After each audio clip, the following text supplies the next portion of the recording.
Georges Pitoëff était issu d'une riche famille de marchands anoblis. Son père, Ivan, dirigeait le théâtre de la ville où il était aussi metteur en scène et décorateur. Les enfants Pitoëff eurent une nurse allemande et une nurse française.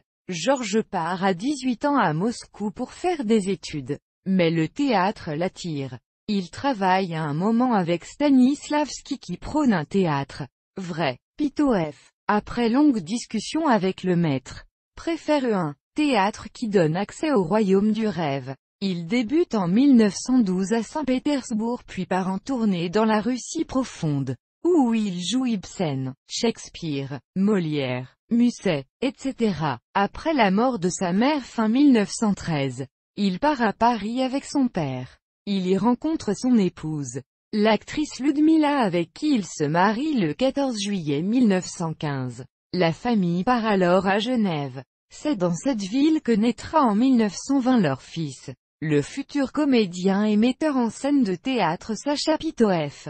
Pitoëff monte des spectacles de bienfaisance pour les exilés russes puis il s'installe dans une petite salle de banlieue, à Plainpalais, en octobre 1918. Il fonde sa première compagnie qui, un an plus tard, prend le nom de Théâtre Pitoëff. Il la dissout en 1922 mais FCF, Jean Hort, Elena Manson, Alfred Penet, Eugène Ponty, Alice Reichen, Michel Simon, Nora Silver sont à nouveau engagés. L'année suivante, Antonin Artaud, Ève Casalis, Maxime Faber, Jim Gérald, Marcel Errand, Mademoiselle Grinevski, Paulette Pax, Léo Pelletier, Georges Deveau, rejoignent sa nouvelle compagnie tandis que Michel Simon la quitte. En 1919-1920, la compagnie effectue des tournées à Paris au Théâtre des Arts, mais aussi en 1921 au Théâtre Moncey et au Théâtre du Vieux-Colombier.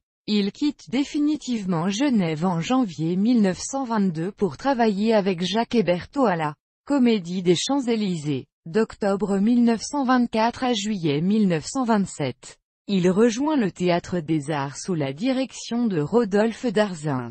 Après une tournée en Europe en 1926, il rejoint pour un an le Théâtre des Mathurins dirigé par René Saunier. Il retourne en octobre 1928 au Théâtre des Arts jusqu'en juillet 1931. Ensuite il s'installe au Théâtre Albert Ier.